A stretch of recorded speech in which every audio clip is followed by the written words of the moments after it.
Salut, c'est Chevalier Chaka. Avant de me relancer dans un sujet qui va me prendre une éternité à boucler, je me suis dit que ce serait une bonne idée de présenter un petit manga, histoire de pas trop vous faire poireauter entre deux vidéos. Bon, après il y a une chance sur deux que ça me prenne autant de temps que d'habitude. La réponse, maintenant en fait. Sur ce, rentrons dans le vif du sujet. Nous allons parler d'Iyanaka Osare Nagara Opansu Misete Moratai. Dites ça 3 fois rapidement. Plus précisément, de son adaptation manga. Et si mon choix de titre vous déconcerte, je vous invite à revoir ma vidéo sur le fanservice. Pour ceux qui sont restés, et je vous en remercie, une petite explication et un retour en arrière s'imposent. Iyanaka Osare, ou en bon français, je veux que tu me montres ta culotte avec un air de dégoût, qu'est-ce que c'est ? A l'origine, c'est une série d'illustrations et de doujinshi assurée par le pinceau de Shimahara et qui appartient au cercle Animal Machine. Le titre parle de lui-même. C'est une série d'illustrations où une jeune fille converse avec un personnage que le lecteur incarne à la première personne, la plupart du temps, forcément je choisis celui où c'est pas le cas, et la conversation dévie rapidement sur le dit personnage demandant à voir la culotte de la demoiselle. Celle-ci finit par s'exécuter avec une expression de dédain sur le visage. Il passe alors tous les types qu'on peut fantasmer. Maid, idol, lycéenne, infirmière, etc. Et j'aime plutôt bien le travail de l'artiste. Le fétiche des pains et scies n'est pas vraiment ma tasse de café, mais il faut avouer que son travail sur les expressions, sa maîtrise des différents angles de vue et, mon aspect favori, ses couleurs, le sortent un peu du lot. La répugnance et la sévérité qui se dégagent de ses visages étant incroyablement communicatives. Or, se démarquer n'est pas chose aisée quand on voit le nombre d'illustrateurs au coup de crayon impressionnants qui traînent sur le net. Et que ce soit grâce à des logiciels de dessin ne change en rien le fait que c'est souvent bluffant. D'ailleurs, je me demande si la popularité obtenue par Shimahara avec ce thème ne l'a pas quelque peu enfermé. Parce que si l'on regarde ses travaux plus anciens, le monsieur proposait des choses beaucoup plus bucoliques et poétiques. Les personnages féminins avaient déjà sa préférence, mais dans des conditions moins atypiques. Sauf que si c'était effectivement déjà très maîtrisé, ça manquait peut-être d'originalité. J'imagine donc que la popularité d'Iyanaka Osare l'a un peu poussé à se focaliser sur ce genre d'illustration, en espérant que ça ne le frustre pas à l'avenir. Parce que populaires, ces illustrations le sont. Au point qu'à la star de Yum Yum avec Mirutites, ces doujins ont été adaptés en anime avec même une seconde saison en 2020. Mais à la différence de la série au collant qui essayait à minima de varier les mises en situation et d'un petit peu développer ses personnages principaux, Iyanaka Osare s'avère vite répétitif. Épisode pourtant d'à peine 5 minutes, les situations sont toujours les mêmes et sont rapidement rébarbatives. La fille est d'abord amicale voire chaleureuse, puis passe par plusieurs sentiments après avoir entendu la demande du personnage principal, avant d'adopter une attitude glaciale tandis qu'elle s'exécute. Changer le costume et on recommence. Bref, je me suis fait chier. Bien entendu, si vous adhérez au fétiche, la série remplit pleinement son contrat. On ne peut donc pas la critiquer pour ce qu'elle est, puisqu'elle délivre exactement ce qu'elle promet. C'est juste qu'elle ne fait même pas l'effort d'apporter un petit quelque chose en plus qui ferait dire que ce n'est pas juste un enchaînement de plans culottes. À ce niveau, je préfère lire les doujins, c'est plus joli et c'est plus rapide. Ceci étant dit, vous pensez bien que je ne m'amuserais pas à faire une vidéo dessus si c'était juste pour dire de passer votre chemin. Je serais de toute façon bien mal avisé de porter un jugement sur une série à pur but fétichiste. À chacun ses plaisirs, on parle quand même d'une série de niche dans une niche. Si c'est juste pour dire que ça ne me parle pas, c'est un peu stérile. Sauf qu'en plus de l'anime, il existe également un manga, inspiré de ces doujins, avec non seulement un dessinateur, oui c'est mieux, Jiro Kido, mais également un scénariste. Oui, un scénariste. Enfin, on le connaît chez nous pour le plutôt médiocre Classroom for Heroes. Pas une référence donc. Sauf que j'étais assez curieux de voir ce qu'une telle adaptation pourrait donner, tout en craignant un résultat assez similaire à l'anime. Dieu merci, il n'en est rien. Car ce manga s'avère étonnamment bon. Si vous appréciez les comédies ecchi, Iyanaka Osare est une excellente surprise. Comment c'est possible ? Tout simplement parce que cette adaptation fait tout ce qui manquait à la version animée, soit profiter des atouts liés à son support.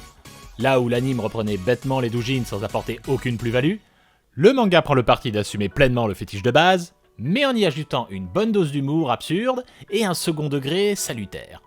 La principale différence tenant dans le fait que le personnage principal est clairement défini.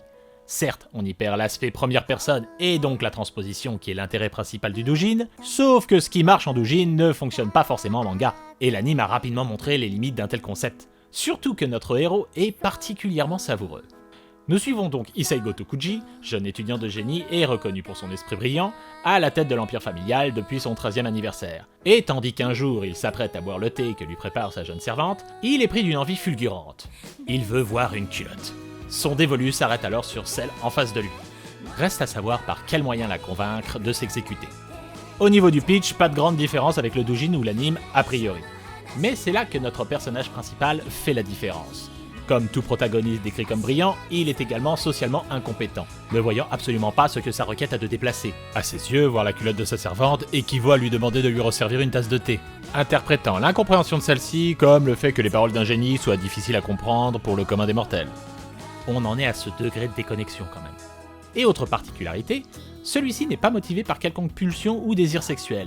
Il décrit lui-même cette envie comme celle de vouloir voir quelque chose de beau, et vit littéralement l'instant comme une épiphanie. Une fois son Graal obtenu, il n'en demande pas plus et passe immédiatement à autre chose, plongeant encore plus Lady Jeune-Fille dans le désarroi le plus total. Et ça me fait énormément rire jusqu'à présent. Chaque arc se focalise donc sur la manière dont Issei va réussir à avoir la culotte de sa nouvelle cible, jouant allègrement avec les codes du Neketsu et le transformant en combattant prêt à se surpasser pour obtenir la victoire, ou encore en empruntant au jeu de drague, lorsque celui-ci débloque une sorte de sixième sens lui permettant de détecter si ses actions lui font gagner des points de popularité ou non. Et là où le doujin ainsi que l'anime ne faisaient des filles que des jolies poupées trophées sans réelle personnalité, à sa décharge un peu à la limite du format pour ce qui est du doujin, le manga prend son temps pour les développer et leur offre une identité propre. Nous flirtons donc plus avec les codes de la comédie romantique ecchi avec son lot de quiproquos, vu qu'aucune d'entre elles n'arrive à cerner les motivations chez Issei, qui en dehors de sa lubie est décrit comme le parfait gentleman. La plupart oscillent donc entre l'idée qu'il cherche à les séduire pour aller plus loin, ou qu'il n'est rien d'autre qu'un pervers, alors qu'il ne cesse de le répéter. Ce concept de couple ou de relation amoureuse n'ont aucun rapport. Il veut juste voir leur culotte. L'innocence avec laquelle le jeune homme exprime son désir est alors assez désarmante. Et c'est parce qu'il assume pleinement son concept que le titre évite d'être cet énième manga qui abuserait des panty shots de manière superficielle. D'ailleurs, les 10 plans culottes sont extrêmement rares, puisqu'il s'agit du moment de triomphe de notre héros, instant que l'on partage pleinement avec notre protagoniste, puisque là où l'animé pliait ça en 5 minutes à chaque fois, tuant un peu tout l'intérêt, la version papier sait faire monter la tension au fil des chapitres, et quand ce moment arrive, on savoure presque la victoire avec lui. Ce qui, avec le recul, est absurdement génial. Moment représenté dans toute sa gloire, n'ayant pas à rougir des illustrations desquelles il s'inspire. C'est là toute la force de ce manga. Proposer plus, offrir plus, s'amuser du concept, ne jamais se prendre au sérieux, mais sans non plus tomber dans le travers inverse qui serait de ridiculiser le fétiche de base. Si vous aimiez le doujin, le manga ne vous prend pas de haut. Enfin si, mais pas dans ce sens-là. Et il délivre exactement ce qu'on attend de lui, avec un grand respect pour le matériel original. D'ailleurs jusqu'à maintenant, tous les personnages féminins en sont tirés. Et si vous n'aviez pas d'intérêt particulier pour le travail de l'illustrateur, mais que le ecchi ne vous dérange pas, les auteurs ont pris le soin d'apporter assez de matière pour raconter quelque chose de divertissant, se laissant aller à tous les délires. Avec par exemple un arc isekai où Issei cherche à voir la culotte d'Anubis, et qui l'amène à se poser une grande question métaphysique. Est-ce que les divinités portent des sous-vêtements ? Autrement, sa quête n'a pas lieu d'être. Bref, c'est drôle, c'est fripon mais jamais vulgaire, et c'est servi par un dessin parfois inégal, mais globalement agréable et soigné au niveau des personnages, avec de temps à autre des états de grâce, généralement au moment de la révélation. Mais aussi un découpage des situations comiques parfaitement maîtrisé et un excellent sens du timing, ce qui dans une comédie est probablement le plus important, avant même la qualité graphique pure et dure. Reste maintenant à savoir combien de temps le titre arrivera à se renouveler, parce que si jusqu'à présent celui-ci arrive à être suffisamment drôle pour qu'on n'y fasse pas trop attention, le fait est que le canevas scénaristique est toujours le même, et qu'au bout d'un moment, ça va finir par se faire sentir. Tant que le scénariste sera inspiré, je resterai bon client de l'affaire. Mais si l'humour finissait par s'étioler au fil des chapitres, on risque de replonger exactement dans les mêmes travers que je reproche à l'adaptation animée. Nous n'en sommes pas encore là. Et il est toujours possible que le manga sache s'arrêter avant d'atteindre ce point de non-retour. Ou pourquoi pas s'écarter de la formule d'origine afin de raconter autre chose ? Mais ne serait-ce pas un peu trahir le concept ? En conclusion, Yana Kaosare démontre encore une fois que le média manga est capable de partir d'un concept parfaitement absurde et nous délivrer un résultat qui tient étonnamment la route. Malgré toutes ces années, ça continue de m'impressionner. Et vous savez quoi ?